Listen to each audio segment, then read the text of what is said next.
He did very well in the épée. He came in among the top 10, I think, or something like that. Yeah, Top 10 or 12. And, you know, for a guy that had fenced it for such a short time, I thought he did rather well. Yeah, 1 Yeah. year, essentially. Mhm. And Rich was also, well, Mark was at the Nationals. Mark was our foils. Yeah, at the Nationals. So how did he do his first? This would be his freshman. No, this would be his sophomore This year. is his sophomore year. In his sophomore year, Mark did about the same as Arlie. As Arlie, yeah.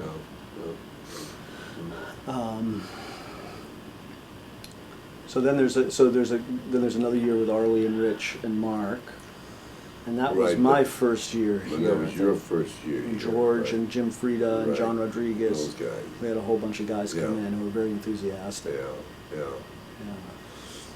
What was interesting is that we were actually, I mean, George had no experience, I had no experience, I had minimal experience. Jim Frieda had some experience, but Rodriguez was also new. That's right.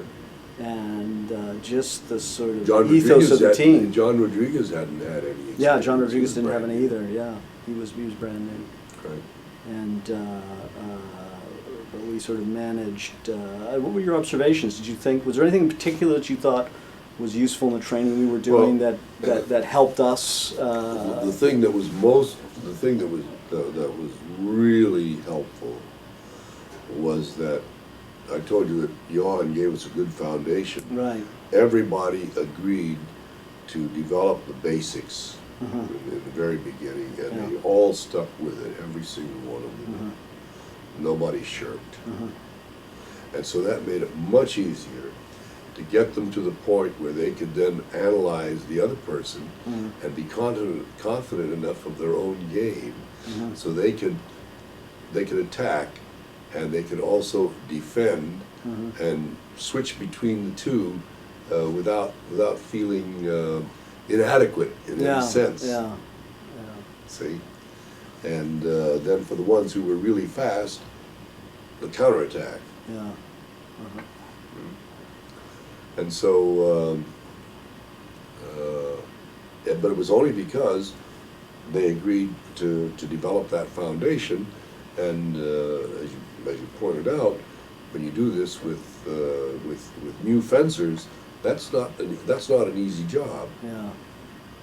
You have to keep it interesting for them. You have to engage their imagination, Yeah. and as well as their dedication. And once that combination is in there, then you're okay. Then they stay with it. And I remember giving lessons to you guys.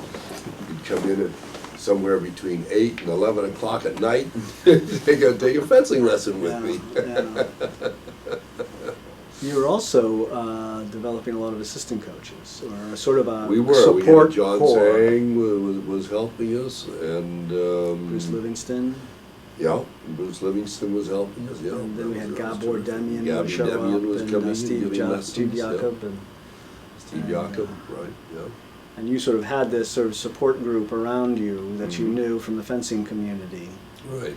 And now John Chang, who was my coach, Right. he sort of developed his own unique coaching style. But Mm-hmm. he came from Sabre, actually. and That's ended up, correct. as an épée coach. Yeah, that's right. That's right. I We switched were him to a talking- pay. Yeah. Uh-huh. I switched him to a pay, and he developed. I remember him talking You- about the Chinese sword dancing, Mm-hmm.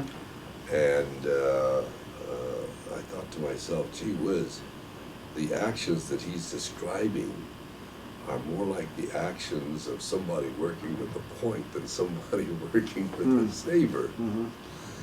And